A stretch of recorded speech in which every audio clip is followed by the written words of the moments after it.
بسم الله الرحمن الرحیم. السلام علیکم د لټون ټي وي ډیرو ګرانو ریدونکو او کتونکو، امید لرم چې تاسو به ښه په نننۍ ویډیو کې به تاسو سره د الله د یو داسې نبی د معجزې واقعه شریک کوم کوم چې د الله په قدرت د یو مهي په خېټه کې تر ډیرو ورځو پورې ژوندې پاتې شوی و. ګرانو کتونکو، په نننۍ ویډیو کې به تاسو سره د حضرت یونس علیه السلام د واقعې باره کې معلومات شریک کوم. د دې معجزې باره کې د اوسنۍ زمانې ساينس سوای او آیا دا ممکنه ده چې د یو مهي په خېټه کې انسان ژوندې پاتې. ویډیو د مزید ډسکس کېدو نه مخکې تاسو په خدمت کې عرض دی که تاسو ته اوسه پورې لټون ټي وي نه سبسکرایب کړئ، مهرباني وکړئ لټون ټي وي سبسکرایب کړئ، ورسره بیل آیکون پریس کړئ چې تاسو ته مستقبل کې هم داسې معلوماتي اسلامي ویډیو ملاويږي. ګرانو کتونکو، د مهي باره کې ساينسدانانو ډېر ریسرچ او تحقیقات کړي او په لنډه صدۍ کې د مایانو ډېر لوی سپیشیز او د هغوی قسمونه را معلوم کړي دي. په دې قسمونو کې یو قسم د ویل هم وایي. د ویل مهي هم بیا ډېر قسمونه دي چې په هغې کې لوی ویل، قاتل ویل، بلو ویل او د هغې نه علاوه پایلټ ویل او د هغې په شان نور داسې نارو ویل، دا مختلف قسمونه دي. ویل مایع د عامو مایانو نه مختلف وي او دا خپلو بچو له شوده ورکوي. د انسانانو په شان په پیپړو باندې ساه اخلي او وینه یې هم ګرموي. د ویل مهي خوله دومره غټه وي چې په اسانه پکې 20 نه واله تر 25 ته پورې کسان راتلی شي. ګرانو کتونکو، د ویل حلق دومره کولاوي چې په اسانه یو انسان ژوندې تیرولی شي او بیا په څه خاص موقع واپس هم راتولی شي. یو انګریز محقق چې نوم یې ډاکټر امروز جان ویلسن دی او په کوینز کالج اف آکسفورډ کې ریسرچر یا محقق دی، هغه په خپله مقاله تیولوژیکل ریویو کې د حضرت یونس علیه السلام د مهي په خېټه کې د ژوندي پاتې کېدو باره کې لیکلي دي چې د مهي په خېټه کې د ساه اخیستو دپاره ښه پوره اکسیجن موجود وي. د مهي د خېټې ګرمایي هم تقریبا 104 فارنهایت وي.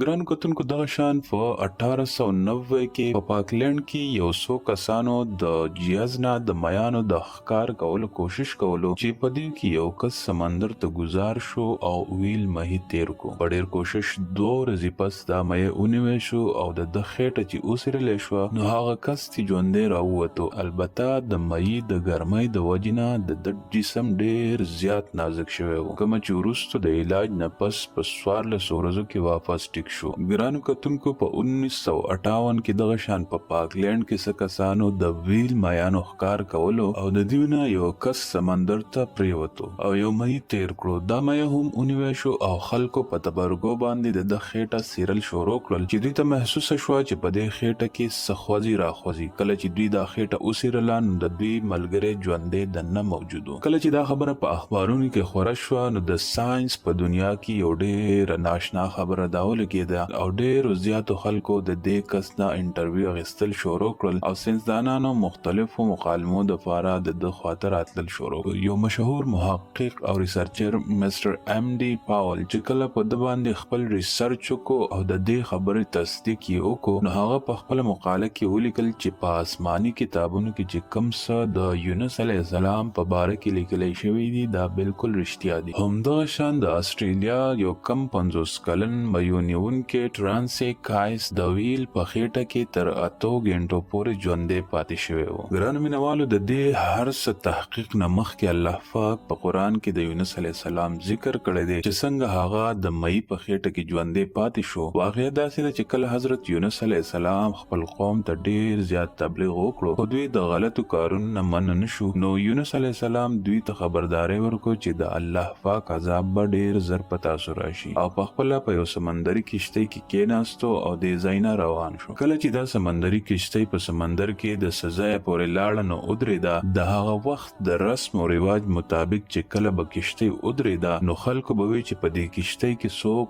غلام دی او دا د خپل مالک نه راتښتېدلی دی چې تر څو پورې هغه د دې کشتۍ نه نه وي کوشوی نو دا کشتۍ به مخې ته نه ځي. ګرانو کتونکو، دې خلکو خسړی واچو او د حضرت یونس علیه السلام راوختو خو موجودو خلکو ویل چې نه داسې نشي کېدی. د ده په تندي خو د سجدو نښې دي. کله چې 3 ځله خسړی وشو او 3 واړه ځله د حضرت یونس علیه السلام راوختو نو یونس علیه السلام وویل چې زه یم او د کشتۍ نه یې ټوپ کړل. ګرانو کتونکو، د قرآن په 3 سورتونو کې د حضرت یونس علیه السلام راغلی دی خو بعضې لیبرل او ځان ته ماډرن ویونکو کسانو به د دې د منلو نه انکار کولو چې څنګه یو انسان د مهي په خېټه کې بغیر د څه خوراک څښاک نه دومره ډېر ورځې ژوندی پاتې کېدی شي. خو خبره دا ده چې معجزې همیشه همداسې وي چې د اوریدونکو او لیدونکو عقل ورته حیران پاتې کیږي. د یونس علیه السلام د مئی په خېټه کې د پاتې کېدو باره کې د علما مختلف رائے دي. بعضی وایي چې تر 3 ورځې پورې، بعضی وایي چې تر 40 ورځې پورې یونس علیه السلام د مئی په دې خېټه کې موجود و. الله پاک په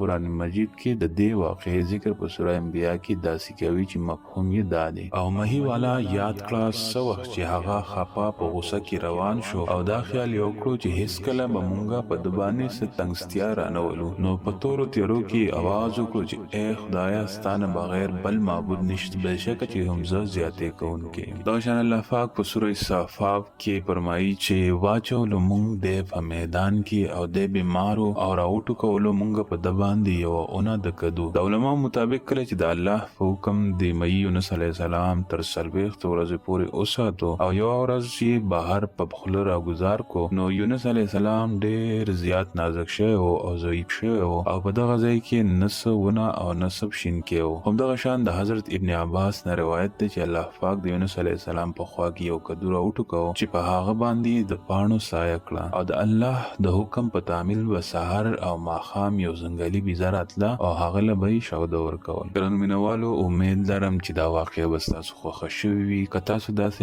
نورې اسلامي او معلوماتي واقعې په خپل سکرین راوستل غواړئ، زموږ چینل لټون ټي وي در سره سبسکرایب کړئ، بیل آیکون پریس کړئ، خپل دا ویډیو خپل ملګرو سره شیر کړئ او لایک کړئ.